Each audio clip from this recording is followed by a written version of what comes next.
Hello, this is the Irish Extra, and lads, we're back with more predictions, because why not? We all love predictions on this channel, don't we? No, I don't. No, 2 weeks ago, I had to rap outside Aldi. I thought it was uncomfortable trying to ask random strangers, stop them in the middle of the street, what they think of the name Susan. That was uncomfortable enough. Someone stole one of my muffins. But no, trying to pose as some weird little M&M outside Aldi. If people wanted M&M, they'd buy them from the sweet aisle, mate. Honestly, I'm kind of scared to go back in that Aldi now because look at that video. That woman is clearly staring at me as if I'm some sort of massive weirdo. No, what's wrong with rapping in front of Aldi? Oh yeah, I'm fully aware that I have to also go back into Aldi and ask people why they're not buying enough bananas. I'll do that next week. Don't worry, I'll lob that in with the other predictions I'm surely about to get wrong and the other forfeits for this week. Anyway, right, let's get into it. Burnley versus Chelsea. Boo, this should be a Chelsea win, although apparently Cole Palmer is still injured because... What, did he stub his toe or something? Something weird with his toe. Honestly, lads, you have to feel for that guy. Like, he's an unbelievable footballer, but it's like he's trying to spoil his old World Cup year on purpose. Like, he's gone from being, I'm sure this time last year, he was like a shoo-in for an England starting spot, right? I mean, pundits look like they'd rather set themselves on fire than dare to live in a world where Palmer wasn't starting for England. But now... I wouldn't be totally shocked if he gets left out of the squad come the summer. Especially if he keeps picking up these weird, stupid injuries in his kitchen. Like, is that what happened? I don't know. Something to do with his toe anyway. But anyway, Chelsea should still have enough here. I know going with the Turf Moor is a tough one. I think 1-0. I think they'll get out of there with a 1-0 win. Estevao with a breakaway goal in the second half. But this is not going to be easy. It won't be. But I'm still going to back for a Chelsea win. And if Chelsea do not win, then I will sing opera outside Aldi. What am I doing? What am I doing? Oh, that Aldi. They're going to have me thrown in jail. All right. Okay. Up next is Bournemouth versus West Ham. Bournemouth. Moving on. No. Seriously, though. Of course. Andoni Iraola versus this shabby West Ham side. Don't slag them off. They just won 2 games in a row. And Nuno Santos is actually having some sort of new manager bounce, which... so many West Ham managers haven't had. So you know what? Pat on the back, Santo. With every week you're making the Forest manager look even more of an evil panda bear. But no, I'm gonna have to go with the Bournemouth win. Of course I am. I love Iriola. You know I do. I mean, not to like any sort of weird degree. Like some of you seem to think that I want to sniff his armpit hair or lick his mustache.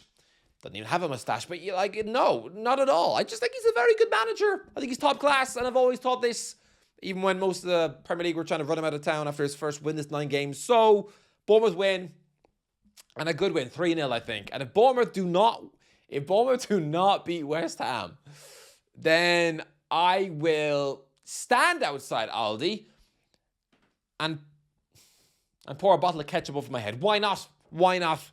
All right, next up, Brighton versus Brentford. Lads, I got Brentford all wrong. I got Keith Andrews all wrong. I should have backed him. As an Irish man. I should have just backed him to do bits at Brentford, but I didn't. I thought somebody who fails a job interview at MK Dons a few months ago, someone who wasn't even in the reckoning to become the Ireland boss, someone who's never managed before in his life, putting him into a club where they've lost their miracle manager and lost their best players. Yeah, I thought they'd be relegated.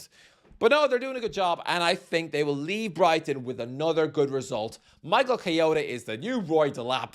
He pings them in those throw-ins with such a red-hot ferocity.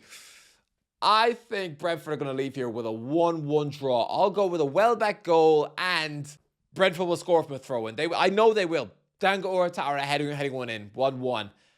And lads, I'm so confident Brentford's set piece will pay off that if Brentford scored a goal and Michael Kyoto is not involved in the build-up, if Kyoto is not at least the 4th last player to touch the ball for a Brentford goal, then I will stand singing Spice Girls songs at traffic. Right, next up, Fulham versus Sunderland. I'm going to go with a Fulham win. I think there'll be a massive Sunderland fall-off, a bit like Hull City in 2008. So yeah, I'm going to go with a 3-0 Fulham win.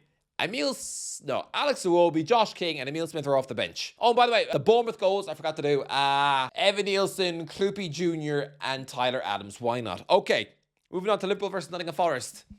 You're not going to like this one, but I think Liverpool lose. I'm sorry, I know it's nuts, but the Reds are in the middle of a crisis. And when I see Liverpool in a crisis, all bets are off. I've seen this before. You've seen this before. 2021, Liverpool were also reigning champions back then. But they lost about 4, 5, 6 home games in a row. And things got so bad. Really, really bad. They were losing home to Burnley. Losing home to Brighton. Losing home to Everton. Everton winning at Anfield. Unthinkable. But the worst, the most unlikely one, they lost at home to Fulham. A Fulham team about to get relegated. Guess what, lads? This Forest team is better than Fulham. Much better. I don't think Liverpool... I knew Liverpool's issues weren't solved after beating Villa and Real Madrid under the lights. No, you can have one-off games when you've got the Anfield crowd like literally roaring you to victory at night. It happens at every club. It's a different atmosphere under the lights. I've experienced that with Newcastle this season. Yeah, we're winning games in the Champions League, but turn it into a 3 o'clock kickoff and we're absolutely useless teddy bears. And I think Liverpool, I don't think your problems are fixed, and I think you're coming up against a counter-attacking Forest team who, when they played this sort of football a year ago under Nuno Santo, they turned up to Anfield and won. I think it's going to be a repeat. I think it's going to be 1-0 Nottingham Forest. Callum Hudson-Odoi repeating history again. I promise you. I think Liverpool are right bang slap in the middle of a crisis. It's not working. It's not clicking. And the players are down in confidence. And Forest are still kind of coasting on a new manager bounce still. I think Sean Dyche, just like he did in 2021, because he was the Burnley manager who got a win at Anfield, I think he does another job here and gets another Anfield win. And lads, okay, I'm not going to say I'll do a forfeit Liverpool win, because obviously Liverpool could easily win this game. They're massive favourites. In the same way, Anthony Joshua is a huge favourite to turn Jake Paul's face into scrambled eggs. But I will say this. If Liverpool win, it ain't going to be easy.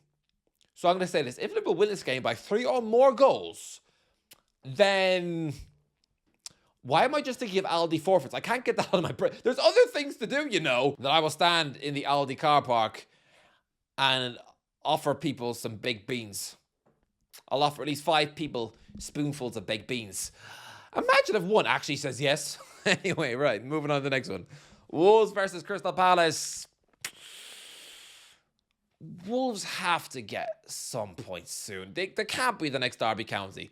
I don't think they will be the next Derby County. I don't think they're anywhere near being that bad. They have to start. It has to start clicking soon. And Rob Edwards, he's a nothing manager, but nothing managers sometimes do still get new manager bounces. So yeah, I think it'll be a draw. I think Wolves will take a point. I mean, I'm resigned to the fact I'm going to be slapping my face with sandwiches every week for the rest of the season. Won't that be fun? Getting absolutely bullied by bread on Monday mornings? No. But yeah, I'm going to go 1-1 draw. I'm going to go with Mateta for Palace, and Wolves score a late equaliser through Jorgen Strand Larsen, and it's going to feel like a win. Newcastle versus Man City next. Look, it's a 5:30 kickoff. It's under the lights. So like I said, the Geordies are going to be up for this one. If it was a 12:30 kickoff, no chance. 3-0 City win. But I think it's going to be a heartbreaking defeat for Newcastle. Just like it was against Arsenal. I think it's going to be one of those. Just like it was against Man City 2 years ago, when we were 2-1 up with 10 minutes left, and then we got hungaried. They scored an equaliser and then scored with the last kick of the game, Oscar Bob, which, this guy did against Hungary the other day. So I think it's going to be similar. 2-1 Man City. I think if Gordon's fit, he'll bang in a penalty. But if not, Voltemade will convert a penalty, put us 1-0 up. But again, City are hungry for the Premier League title, ironically. So yeah, a late equaliser from Haaland.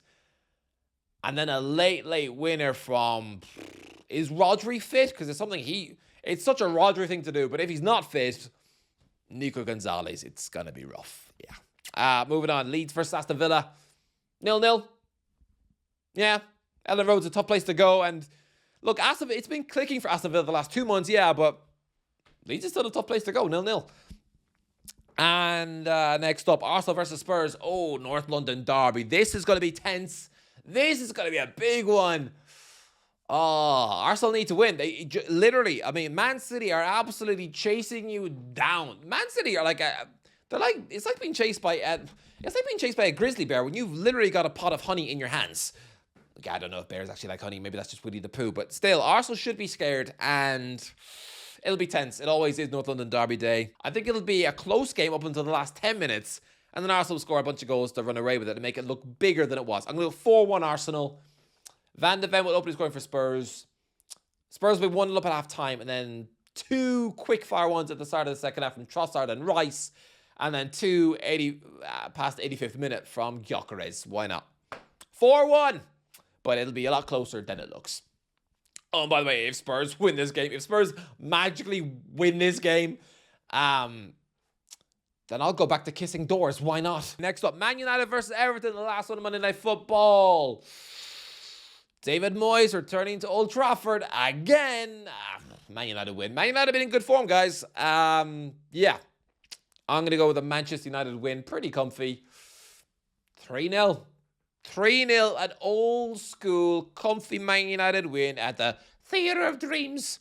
Yeah, I'm going to go with...